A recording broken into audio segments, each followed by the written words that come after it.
Dear people watching and listening, Assalamu alaikum. Kindly like and share this video and subscribe to my YouTube channel. Please support my channel by contributing to my Patreon account so that I can continue making the audiobook series. Salahuddin al-Ayyubi, Volume 1, Crusades prior to the rise of the Ayyubid state. Start of Part 6 of Chapter 4. It is not easy to uproot a madhhab or way of thinking merely by changing the political system in some land or other. Such a change takes many years and needs arrangements that are not based on force alone. Thus, it may be noted that Salah ad-Din used many means and methods to put an end to the Fatimid cause in Egypt. Some of these means involved the use of force, violence, and immediate direct action, and others used subtlety and gradual approach. Some used military strength whilst others used means of propagation, teaching, and conviction, seeking to attract people's hearts by means of charitable, religious, and social institutions which were connected to endowment to spend on them. Here follow some of the means that were used. Humiliating the Fatimid caliph al-Azhar. Salah ad-Din started by humiliating the Fatimid caliph al-Azhar so as to put an end to the idea of Wildia on which all the Ismaili theories and beliefs were based, and from which the Fatimid rulers derived their sanctity. He forced the caliph to go out himself to welcome his father Najmuddin Ayyub when he arrived in Cairo.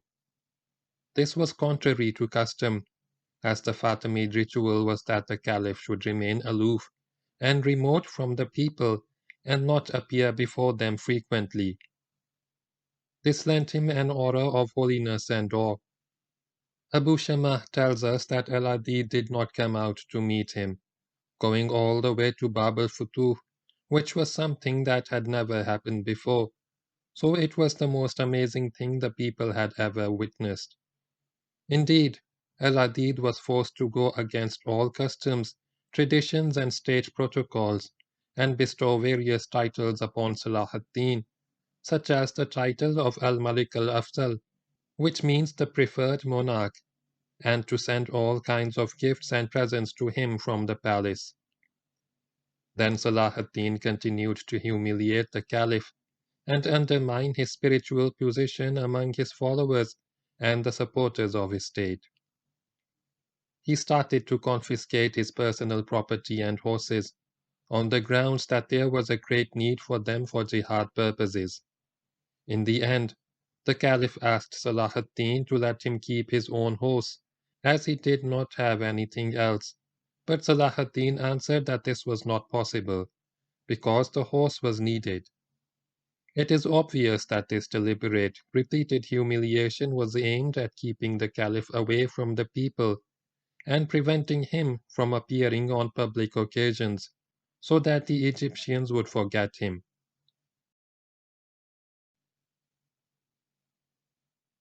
Degrading the palace of the Fatimid Caliphate. Salah ad-Din strove to disgrace the palace of the Fatimid Caliphate by housing the Kurdish officials of his state there. This action was a confirmation of the fall of the Fatimid state, because that state had been known throughout the period when it flourished as the palace state, referring to the fact that its caliphs dwelt in palaces in their capital, Cairo. In 566 Hijri, that is 1170 Common Era, Salah ad-Din seized the Fatimid palaces and handed them over to his Mamluk Qaraqush al-Khadim. Then he used them to accommodate his troops and his family. He accommodated his father in Qasr al-Lu'lu'a, which means the Pearl Palace, at al-Khalij. Al-Malik al-Adil Ibn lived in the Fatimid palaces when he stayed behind in Egypt as the deputy of his brother Salah ad-Din. cancelling the Friday khutbah in al-Azhar Mosque and abolishing the teaching of Fatimid thought there. In 567 Hijri, that is 1171 Common Era, Salah ad-Din dealt a lethal blow to the Fatimid madhhab in Egypt, which undoubtedly finished it off. That was when he stopped the Jummah khutbah in the Mosque of al-Azhar, which the Fatimids used as a means of spreading Ismaili Shiite beliefs. That took place after Sadr ad-Din Abdul Malik ibn Darbas was appointed as Qazi. He acted in accordance with his madhhab, which says that it is not allowed to have two Jummah sermons and prayers in one city, as is the view of Imam al-Shafi'i. So he cancelled the khutbah in al-Azhar Mosque and approved of the khutbah in al-Jamia al-Hakimi, because it was bigger. Al-Azhar Mosque remained idle with no Jummah prayers held there for 100 years after that, until the khutbah was restored at the time of al-Malik al-Zahir Baybars. Salah ad-Din followed this courageous step by eliminating the Shiite rituals that had been introduced to Egypt by the Fatimids and which had continued throughout their era, with regard to the adhan and the iqama for prayers. He abolished from the adhan the words Hayya al-Khair al-A'mal, and the adhan continued to be given in Egypt in accordance with the Sunni way. Salah ad-Din also abolished the custom that the muezzins were used to during the Fatimid era, of sending blessings upon the Fatimid caliph in the adhan. The main Jummah prayer was established in Jami al-Hakim according to the Sunni way, which included saying supplications for the companions. May Allah be pleased with them, the students of the companions and others, and for the mothers of the believers, the wives of the Messenger, sallallahu alaihi wasallam, and for his two paternal uncles, Hamza and al-Abbas. May Allah be pleased with them both. The Khatib would come to the khutbah wearing black in accordance with Abbasid tradition. There can be no doubt that stopping the Jummah khutbah in Jami al-Azhar, along with stopping the teaching of Shiite madhabs in al-Azhar, which throughout the Fatimid era had been the greatest center of Ismailism in Egypt, and the world, led to the propagation of Sunni knowledge. Turning al-Azhar into a Sunni university to teach Sunni knowledge, as it has continued to do until the present, as well as bringing in Sunni scholars to teach there, likewise played a part in the propagation of Sunni knowledge in Egypt and in most regions of the Muslim world. Destruction and burning of Shiite Ismaili books. Salah ad-Din turned his attention to the royal symbols of the Fatimids and the treasures of the Fatimid palace. He destroyed some and gave some to Noor ad-Deen Zangi, and gave others to the Abbasid Caliph. Then he put the rest up for sale, and they continued to be sold for 10 years. They were transferred to other countries by travelers who were coming and going. He seized the books of Ismaili teachings which were contained in the library of the Fatimid palace. Then he burned them and threw them in Jabal al-Muqattam, and he distributed the non-sectarian books that had been confiscated from the palace library among the senior scholars and supporters of his state, such as al-Imad al-Isfahani, al-Qadi al-Fadil, and Abu Shamah al-Isfahani, which confirms that Salah ad-Din's aim was to burn the books of Rafidi Shiite teachings alone. In fact, the books of Ismaili Shiite teachings were the most important means of influence used by the Fatimid preachers to propagate their message. The Ayyubid sultans burned the books of the Ismailis until there was nothing left of the Ismaili books, except a few books that were kept by the supporters of the Fatimids in Yemen and India after the fall of their state in Egypt. Abolishing all sectarian festivals of the Fatimids. Salah ad-Din was not unaware of the serious effect that the sectarian Shiite mourning festivals and Husseiniyyat had in propagating their madhhab and instilling their beliefs in the Egyptians' hearts. So he abolished all the sectarian festivals of the Fatimids, which led to them becoming extinct in Egypt from that time. With political acumen based on sound belief, which dictated fighting Rafidi Shiite innovation, he put an end to sectarian festivals that went against the Quran and Sunnah. And in order to complete this step, the Ayyubids gave a Sunni character to Eids and festivals in Egypt, which remains to this day. Erasing the Fatimid symbols and currency. As well as erasing the Fatimid symbols in Egypt, use of Fatimid currency was also abolished, especially since it bore inscriptions of Fatimid beliefs which supported their claim to the caliphate, such as, "There is no God but Allah, Muhammad is the messenger of Allah, Ali is the close friend of Allah," and it also bore the names of Fatimid caliphs. Some of it was commemorative coins which were distributed on special occasions and sectarian Shiite festivals to those who were close to the court to attract them to the state madhhab. Isolating members of the Fatimid dynasty. Sultan Salahuddin kept the family and children of al-Adid in a place outside the palace, which he allocated exclusively to them. He gave them enough supplies to suffice them, and put Karakush al-Khadim in charge of them. He separated the men and women so as to hasten their demise. In accordance with smart policy and the natural conduct of kings, the Ayyubids kept tabs on all members of the Fatimid dynasty, lest there emerge among their preachers those behind whom their supporters would rally and seek to restore their. Weakening the Fatimid capital. After the Ayyubids moved the seat of power in Egypt to the fort of Al-Jabal, which was dictated by far-sighted military reasons aimed at fortifying Egypt against Frankish attacks, they made the most of this opportunity to bring low the city of Cairo, the Fatimid capital, which throughout the life of their state had been a royal city where only the caliphs, troops, prominent figures, and court officials lived, as well as being a military fortress at the same time. Most of the Egyptians lived in the city of Al-Fustat. Al-Maqrizi commented on the abasement of the Fatimid capital by saying, "Cairo became a residential city after it had been a mighty fortress, and the seat of a caliphate where refuge was sought. It became humiliated after being glorified. It was brought low after being respected. This is what happens with kings. They always erase the legacy of those who came before them and erase the memories of their enemies. But what Salahuddin did was for the sake of Allah and in support of his religion." The Fatimids' false claim of descent from the Messenger sallallahu alaihi wasallam.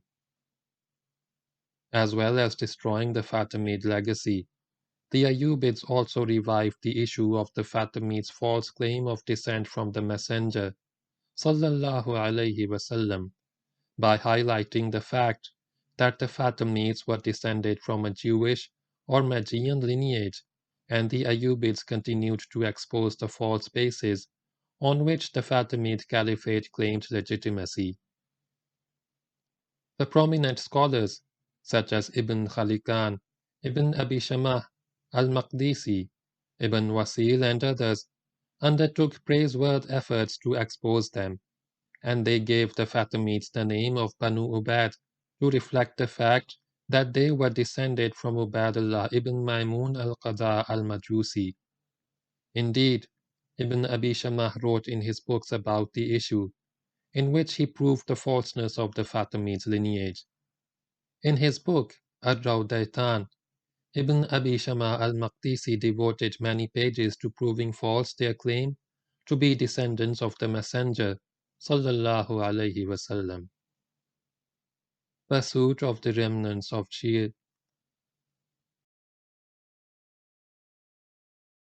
Pursuit of the remnants of Shiism in Syria and Yemen.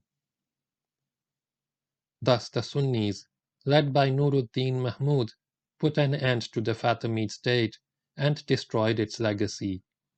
They pursued its followers in Egypt, and Shiism shrank and entered a stage of hiding and concealment. The decline of the Ismaili Shiite madhhab in Egypt began with the settlement of Noor ad-Deen's troops in Egypt in 564 Hijri, that is 1168 Common Era, and the Ayyubids, led by Salah ad-Din, continued to destroy the Ismaili madhhab in Egypt, Yemen, and Syria. They completed what had been begun by the Ghaznavids, Seljuks, and Zengids who fought the Ismaili Shiite madhhab and spread the Sunni madhhab in Iran and Syria. Shiism continued to weaken in Egypt, little by little, until the people began to follow the madhhab of Ahl Sunnah wal Jama'ah.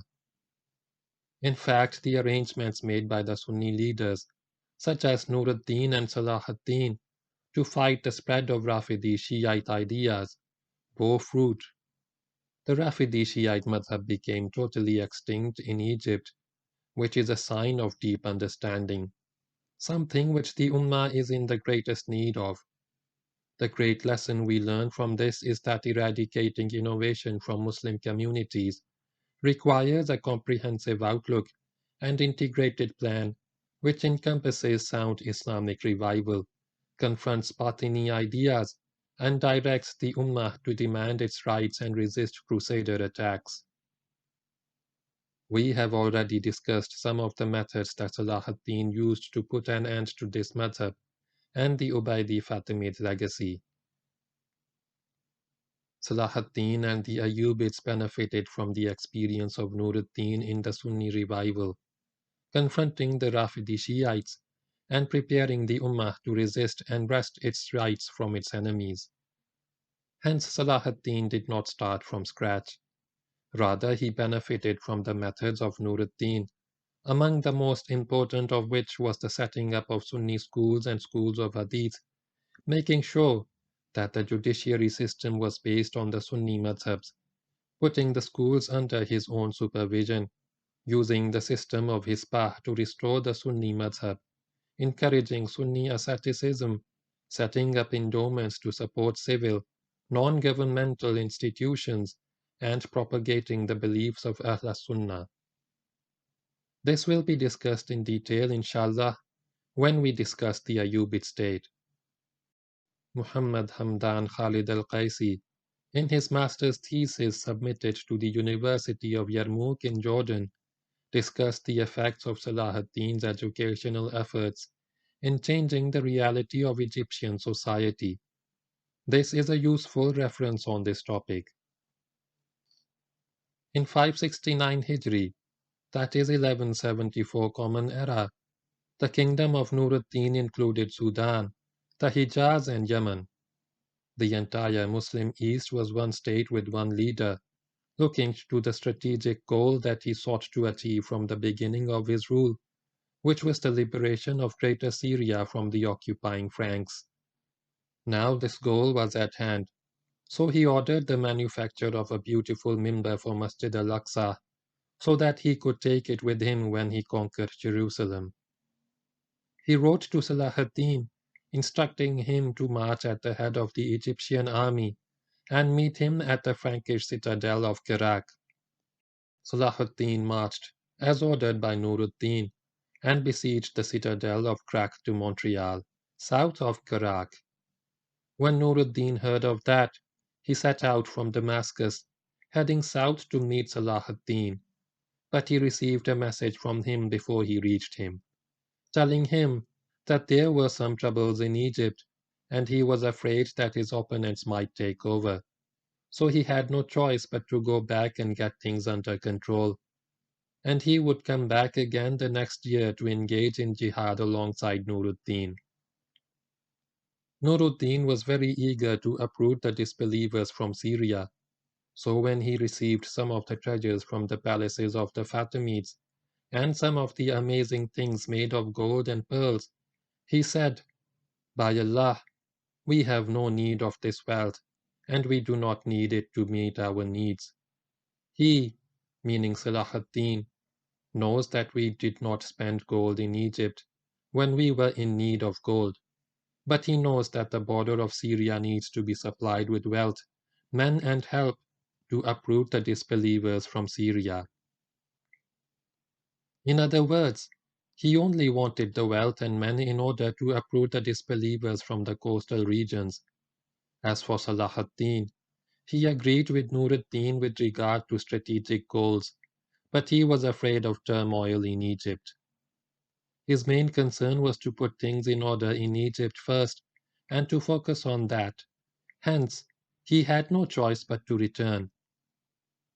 It seems that Nur ad-Deen thought of entering Egypt with his army and catching the crusaders in a pincer movement from that direction, under his command, but Salah ad-Din realized what Nur ad-Deen's intentions were, so he summoned his family in Egypt, including his father Najm ad-Din and his maternal uncle Shihab ad-Din al-Harimi, as well as some of the army commanders, and consulted them with regard to what he had heard about Nur ad-Deen's intention to head towards Egypt and dismiss him from his post there.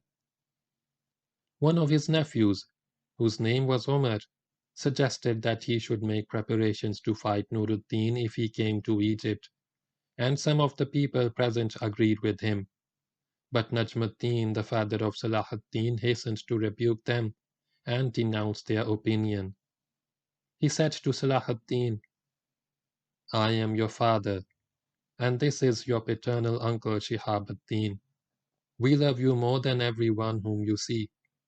By Allah, if your uncle and I saw Nur ad-Din, we could do no more than kiss the ground before him, and if he ordered us to behead you with the sword, we would do it. If this is our attitude, then how about others? All of these commanders whom you see, if they saw Nur ad-Din on his own, they would not be able to remain seated firmly in their saddles. This land is his, and we are his Mamluks and deputies here. If he wanted to dismiss you, we would hear and obey. We think that you should send a letter with the messenger and say, 'I have heard that you want to come to the country, that is Egypt. What need is there for that? His Highness could send any messenger to put a rope around my neck and take me to you, and there is no one here who would disobey you.' And he said to all of them, 'Leave us, for we are the Mamluks and slaves of Nur ad-Din, and he does with us what he wants.' So they dispersed, and most of them wrote to Nur ad-Din informing him of what had happened. When Najm ad-Din was alone with his son Salah ad-Din, he said to him, 'You are ignorant and have little knowledge. You gathered together this horde and told them what you were thinking about. If Nur ad-Din hears that you were determined to stop him from coming here, he would make you his primary concern, and the first one he would tackle. If he headed towards you, you would not find anyone with you from this army. They would have surrendered you to him. But now, after this gathering, they will write to him and tell him what I said. You must also write to him and send him a letter conveying the same meaning. Say, why do you need to come to me?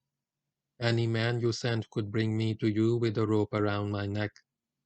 If he hears that, he will change his plan to come to you and will focus on something more important to him.' Najm ad-Din Ayyub loved Nur ad-Din Zangi very much and was very sincere and devoted to him. So Salah ad-Din did what his father suggested. When Nur ad-Din, may Allah have mercy on him, saw that this was the case, he changed his mind, and things were as Najm ad-Din had said. At the beginning of 568 Hijri, that is 1173 Common Era, after Nur ad-Din returned from Azerbaijan and Armenia, he received a letter from the caliph appointing him over Mosul, Mesopotamia, Erbil, Khilat, Greater Syria, the land of Kilij Arsalan and Egypt. In Shawwal of the same year, Salah ad-Din set out with his army and besieged Iraq, and told Noor ad-Deen that he had set out in accordance with what had been agreed upon the previous year. Noor ad-Deen set out from Damascus, and when he reached Ar-Raqim, that is in central Jordan, he received a letter from Salah ad-Din telling him that his father in Egypt was sick, and he was afraid that if he died, the Egyptians would take this opportunity to seize the land and fortify themselves, so he had no choice but to return to Egypt.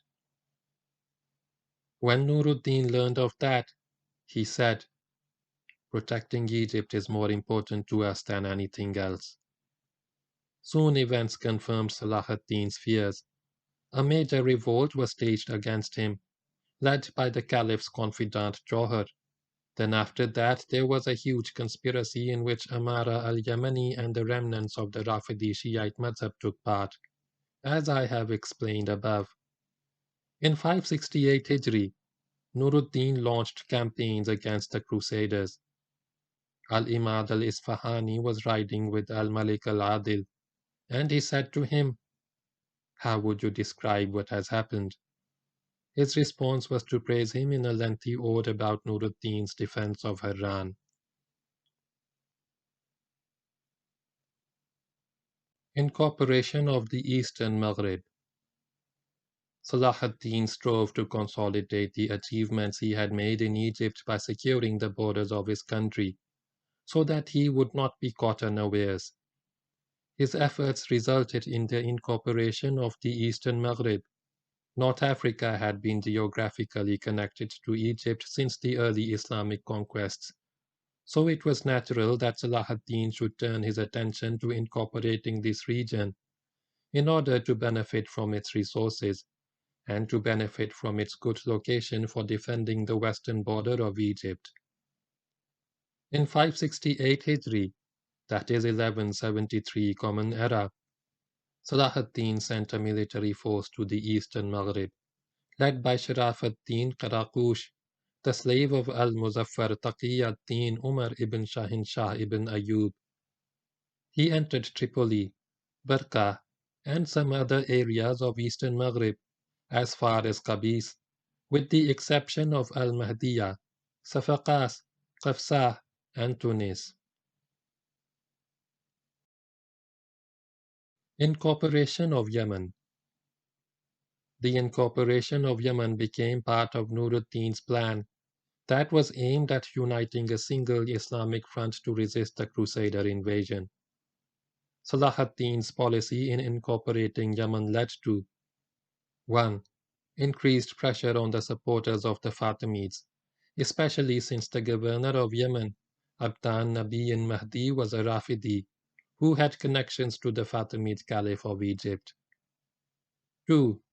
Salah ad-Din managed to secure the southern border of Egypt, incorporating Yemen, which was regarded as the key to the Red Sea in the south, guaranteed him military and commercial control of the southern region, and reduced the possibility of any alliance between the Crusaders, who wanted to dominate the Red Sea, and the Abyssinians, who were also Christians, so that he would not end up trapped between the Crusaders on the Mediterranean coast to the north and the Abyssinians on the coast of the Red Sea to the south. 3. At that time, Yemen was going through a period of instability, caught between various political, religious, and sectarian inclinations, especially between Zubayd and Sana'a. There emerged an impostor, Abdul Nabi ibn Mahdi, who claimed that he was the awaited Mahdi. He gained control over Yemen, and sermons were delivered in his name once he stopped the sermons in the name of the Abbasids. He gave himself the title of Imam, and built a huge dome over his father's grave. He ordered the Yemenis to perform pilgrimage to this grave, and forbade them to go on Hajj to Mecca. And 4. Salah ad-Din wanted to put an end to these transgressions and negative actions that posed a threat to Muslim unity, especially after the people of Yemen sent a message to him, seeking his help to save them. Whatever the case, Salah ad-Din sent an expedition, led by his older brother, Shams ad-Dawlah Turan Shah, who went to Mecca and performed Umrah, then moved on to Zubayd and seized control of it. Then he went to Aden and seized control of it, and forbade the army from plundering it, saying, "We have not come to destroy the land. Rather, we have come to bring prosperity to it and take control of it." Then he went to the other fortresses and citadels and took control of them. So he gained control of the entire region of Yemen and gave sermons in the name of the Abbasid Caliph. He killed the impostor who was called Abd-an-Nabi, and all turmoil ceased in Yemen, and the country went back to the way it used to be. Shams ad-Dawlah wrote to his brother al-Malik al-Nasir Salah ad-Din, telling him of the conquest that Allah had granted him and the favor that he had bestowed upon him. Salah ad-Din wrote to Noor ad-Deen telling him the news, and Noor ad-Deen wrote in turn to the Caliph, telling him the good news that Yemen had been conquered, and sermons were now being delivered in his name there. Conquest of Nubia. At that time, Nubia was a Christian kingdom. Its capital was the city of Tankala, which was located at the headwaters of the Nile. It had had a strong connection to Egypt since the Islamic conquest. When the Ayyubid state was established in Egypt, Salah ad-Din wanted to conquer Nubia in order to protect Egypt from any aggression coming from the south.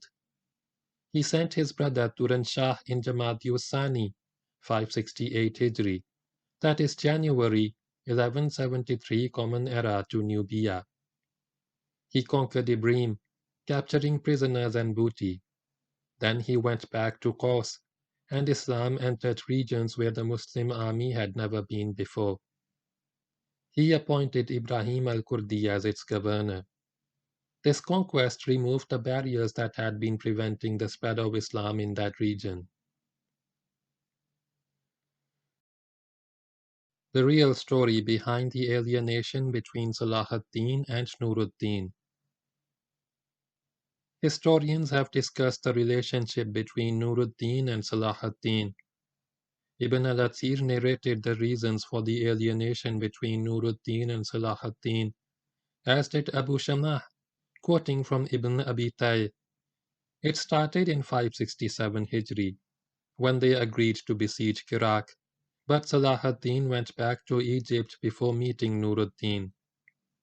A number of other historians narrated from Ibn al-Athir and Ibn Abi Tayy, and they were followed in turn by some modern historians, without checking the facts, who went to extremes in explaining the reasons for this alienation and its consequences.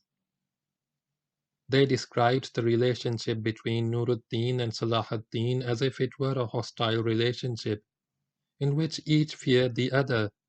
So Salah ad-Din started trying to get rid of Noor ad-Deen's authority, and he preferred to leave Iraq as a buffer zone between him and Noor ad-Deen. Noor ad-Deen also thought that he had made a mistake by sending Asad ad-Din and Salah ad-Din to Egypt. Noor ad-Deen is described as a serious opponent to Salah ad-Din, and so on. This false analysis has no basis except the reports of Ibn Abi Tayy and Ibn al-Athir. As for Ibn Abi Tayy, he tried using the skills of fabrication and lying in which he was proficient to discredit the relationship between the two men. He is to be regarded with suspicion when it comes to what he attributed to Noor ad-Deen of unbecoming attitudes and deeds. Noor ad-Deen had humiliated the Shiites in Aleppo, abolishing their symbols, and made Ahl al-Sunnah stronger. The father of Abu Tayy was one of the Shiite leaders who had been banished from Aleppo. Hence we see that Ibn Abi Tayy was very biased against Noor ad-Deen, and he tried to distort the relationship between these two great men with his lies. As for Ibn al-Athir, he is to be regarded with suspicion when it comes to what he wrote about Salah ad-Din. He sometimes looked for opportunities to criticize Salah ad-Din and undermine his reputation. especially when comparing him with Noor ad-Deen. In his books Al-Kamil fi Tarikh and Al-Bahr fi Tarikh al-Tawlah al-Atabakiyya, the historian of the Zangid dynasty mentions his views concerning this issue, and this was quoted from him by a number of historians. He concluded that Salah ad-Din was not sincere to his master Nur ad-Din. Rather, from the time he established his authority in Egypt, he was striving to become independent of him, and he was competing with him for political dominance in Syria. All of these opinions were written by Ibn al-Athir after the death of Salah ad-Din. Salah ad-Din had to go out to Syria at the head of his troops and annex the possessions of his master Nur ad-Din to his own possessions in Egypt, because Salah ad-Din's going out to Syria was aimed at reuniting the Islamic front, which was the aim which Imad ad-Din Zangi and his son Nur ad-Din had themselves striven to achieve for a long time. After the death of Nur ad-Din, the Islamic front was about to split, and the situation would have gone back to the way it was before, namely division and weakness, after the division of the Zangids into two factions, one in Damascus and the other in Aleppo. His son, At-Tifl as-Salih Ismail, was not able to reunite the kingdom of his father. Salah ad-Din wrote to the Abbasid caliph and to the son of Nur ad-Din, telling them that he was setting out for Syria in order to unite the Muslims against the Franks. It is most likely that the comments narrated by Ibn al-Athir, which were transmitted from him by some historians, speaking of Salah ad-Din's disloyalty to the Zangid dynasty, and other reports on this matter, were made up by historians, foremost among whom was Ibn al-Athir, to explain Salah ad-Din's actions after the death of Nur ad-Din. This was due to Ibn al-Athir's loyalty to the Zangid dynasty, and his lack of sympathy towards Salah ad-Din, who put an end to this dynasty and its possessions, especially since modern historians have noted that Ibn al-Athir was biased against Salah ad-Din in his books Al-Kamil and Al-Bahir, and he actively sought out his errors and mistakes. In fact, Salah ad-Din was the best soldier in terms of hearing and obeying his leader Nur ad-Din Zangi. There follows the evidence which proves this. 1. Al-Imad al-Isfahani said, Salah ad-Din did not disobey Nur ad-Din.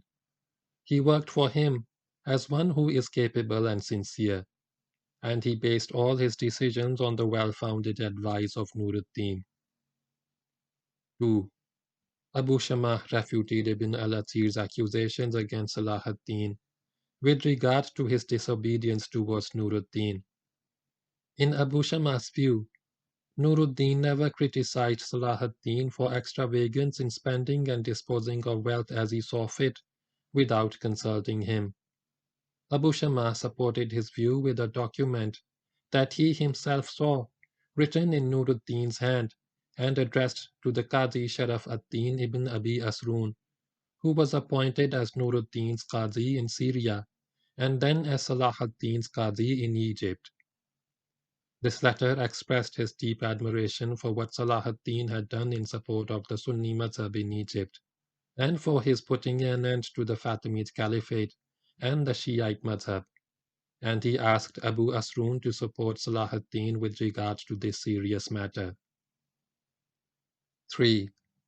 In fact, all the decisive steps that Salah ad-Din took to bring about the fall of the Fatimid state in Egypt and put an end to the Ismaili madhhab there were carried out on direct orders from Nur ad-Din. That was not done until Najm ad-Din Ayyub, the father of Salah ad-Din, arrived in Egypt, sent by Nur ad-Din to supervise and help his son to put an end to the Ismaili Shiite madhhab. Nothing is more indicative of Salah ad-Din's complete obedience to Nur ad-Din and his being Nur ad-Din's representative in Egypt than the fact that sermons were given from the minbar in Nur ad-Din's name. 4. Throughout the Fatimid state, whilst he, Salah ad-Din, was the vizier of the Fatimid caliph al-Adid, After the sermons began to be given in the name of Abbasids, sermons in Egypt contained prayers for Noor ad-Deen after the caliph, and currency was minted in the name of al-Mustadi bi Amrillah and in the name of al-Malik al-Adil Noor ad-Deen. Their names were engraved on either side of each coin. 5. The coming of Ibn al-Qaisarani, the vizier of Noor ad-Deen, to Egypt in 568 or 569 Hijri, to examine the land and check the financial situation in order to determine the annual payment that Salah ad-Din should make to Noor ad-Deen, was something natural which confirmed that Noor ad-Deen had authority over Egypt. 6. The Abbasid Caliphate realized this essential fact and clearly distinguished between the cloaks and gifts given by the Caliph to Noor ad-Deen and those given by the Caliph to Salah ad-Din. The gifts given to Salah ad-Din were smaller than those given to Noor ad-Din. When Noor ad-Din was given 2 swords as an indication of the authority that he was given over Syria and Egypt. At the same time, Noor ad-Din also sent cloaks and gifts from Syria to Salah ad-Din and his family and commanders in Egypt as confirmation of his direct authority over him. 7. Salah ad-Din paid attention to protocol with regard to symbols of power and authority. He did not regard himself as equal to his master Noor ad-Din. He sent messengers from Cairo to Noor ad-Din to tell him that Salah ad-Din had worn the cloak and was fully committed to continuing to send wealth as agreed upon to Noor ad-Din every year. 8. All the actions that Salah ad-Din took to bring about the fall of the Fatimid Caliphate ensured that sermons were given in the name of Banu Abbas and put an end to the Ismaili madhhab in Egypt were done on direct instructions from Noor ad-Din. After Noor ad-Din sent Najm ad-Din to him, the latter annexed Yemen with the permission of Noor ad-Din in order to put an end to the Shiite Ismaili madhhab there. So he annexed Yemen into the resistance front, and Noor ad-Din himself sent this good news to the Abbasid Caliph. The same was true with regard to the incorporation of Eastern North Africa, the invasion of the kingdom of Nubia, and the conveying of the good news to the Abbasid Caliph that the conquest of Constantinople and Jerusalem was at hand.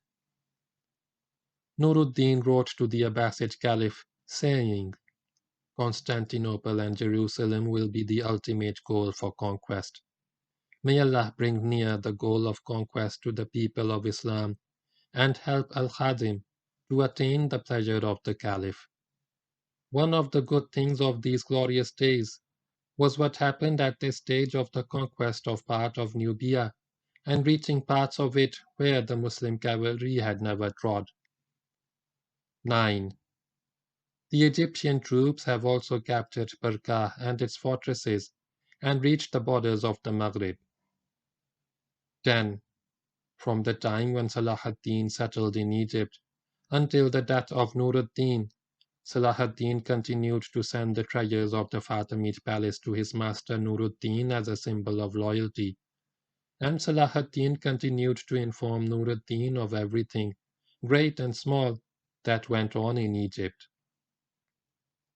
So we see him, for example, sending a letter to him in which he mentioned the revolt by the remnants of the Fatimids, among whom was Ammara al-Yamani.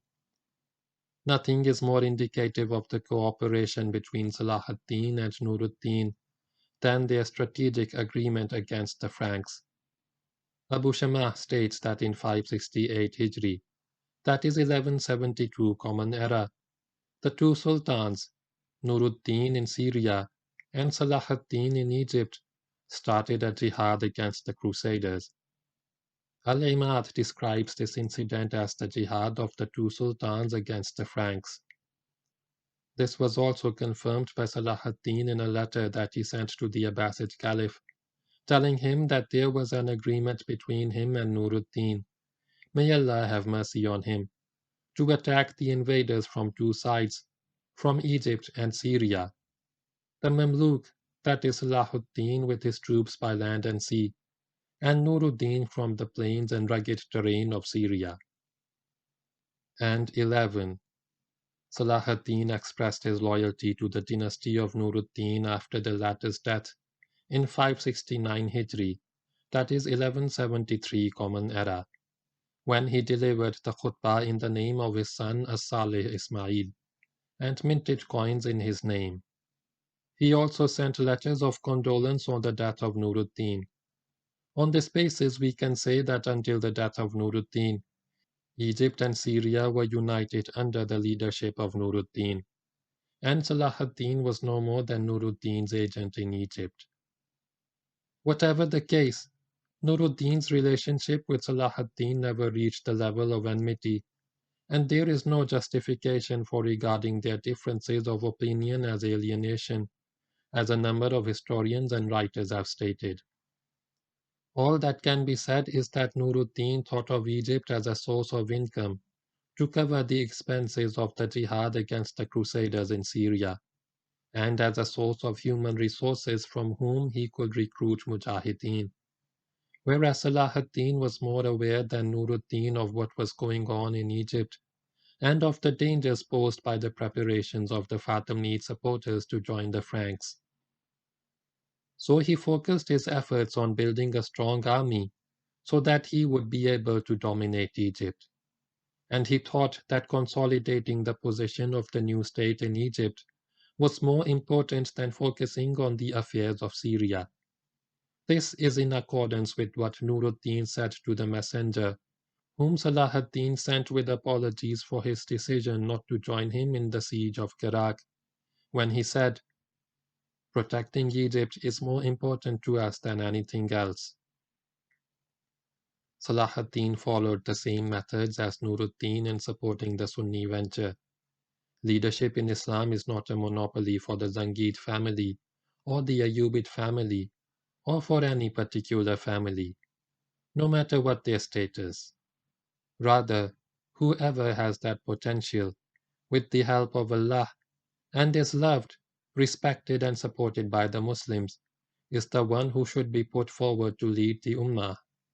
Abu Bakr radiallahu ta'ala anhu was put forward by the Ummah to lead after the Messenger sallallahu alayhi wasallam died, and they swore allegiance to him.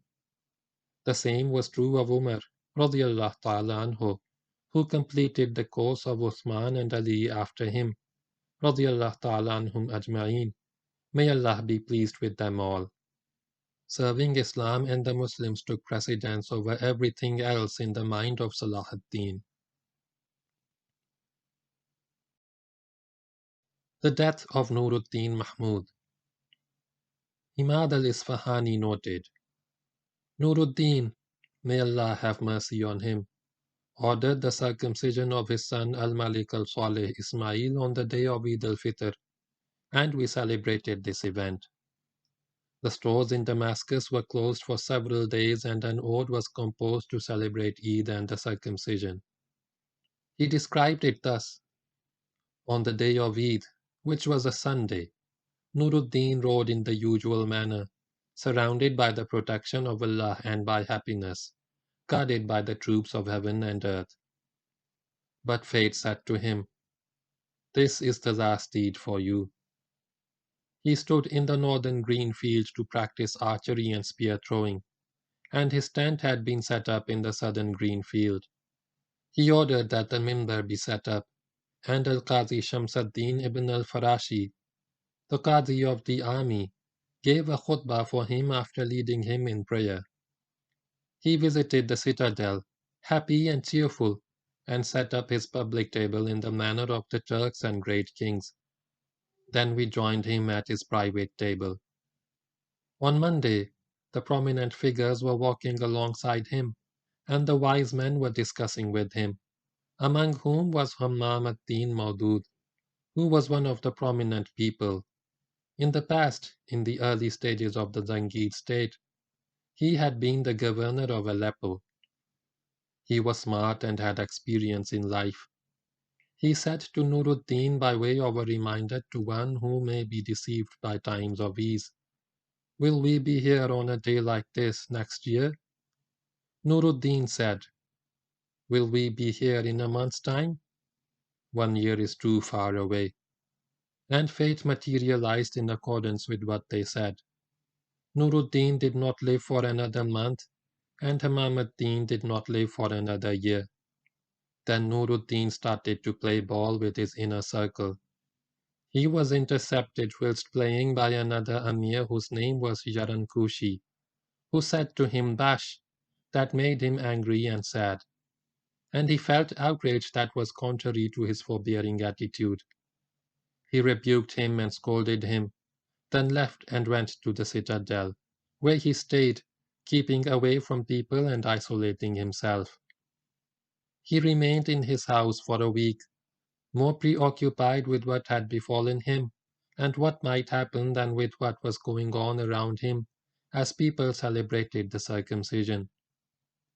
All these celebrations only ended with sadness and grief, and authority was not restored after him until as-Salih was appointed. Noor ad-Deen's sickness continued and the doctors advised him to undergo phlebotomy, but he refused. He was a man with whom no one argued. On Wednesday, 11th Shawwal, he passed from this transient world to the eternal realm. He was one of the close believing friends of Allah and one of his righteous slaves. The death of Noor ad-Deen, may Allah have mercy on him, was due to difficulty in breathing that the doctors could not treat. He died on Wednesday, 11th Shawwal, 569 Hijri, and was buried in the citadel of Damascus. Then he was transferred to a graveyard near his school that he had built for the followers of Abu Hanifa, may Allah have mercy on him, near a place called Al-Khawasin on the Western Road. May Allah have mercy on him. He was eager for martyrdom and used to say, "How often I exposed myself to martyrdom, but did not attain it." Al-Zahabi commented, "It caught up with him in his bed and on people's lips. It caught up with him in his bed and on people's lips. Noor ad-Deen al-Shaheed." He was eulogized by the poets in lengthy odes. After the death of Noor ad-Deen, the banner of jihad was taken up by his smart student and sincere soldier Salah ad-Din Ayyub, who based his jihad on the jihad that Noor ad-Deen had managed to wage against the polytheists, and he did so in the best and most perfect manner. End of Part 6 of Chapter 4. End of Volume 1 of the History of Salah ad-Din and the Crusades. Volume 2 continues in the next video.